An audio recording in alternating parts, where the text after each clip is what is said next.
Hello friends, നമ്മൾ ഇന്നുള്ളത് അയ്യപ്പനും കോശിയിലെ നഞ്ചമ്മയുടെ കൂടാണ്. വിടൂല, എല്ലാത്തിനെയും പങ്കെടുത്തും വരണ ഒരു നെഞ്ചമാണ്. എല്ലാ രാജ്യ മക്കൾ എന്നിങ്ങനെ വന്ന് കണ്ടുപോകണു. സന്തോഷം എല്ലാ രാജ്യ മക്കൾക്കും ഉണ്ടാകണു. എനിക്ക് എന്റെ മനസ്സിനെ മറിക്കണവരെ നിങ്ങളെന്നെ വിട്ടുകളയില്ല. എന്റെ സന്തോഷം എനിക്കുണ്ടാവും. ഓ, പാടിത്തര. അതാണ് ഇന്ന് ലോക മക്കളൊക്കെ ആ പാട്ട് പാടിക്കൊണ്ട് കളിക്കുന്നത്.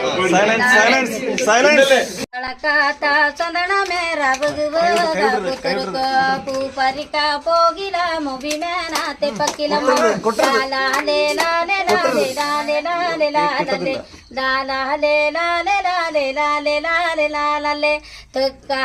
ചന്ദന മേറവുക പുത്തുറുക്കു പൂപ്പറിക്ക പോകില മുവിമേനാത്തെ പക്കിലമ്മോ തില്ലേ ലേ ലേ ലേ ലേ ലേ ലേ ലേ ലേ ലേ ലോ തില്ലേ ലേ ലേ ലേ ലേ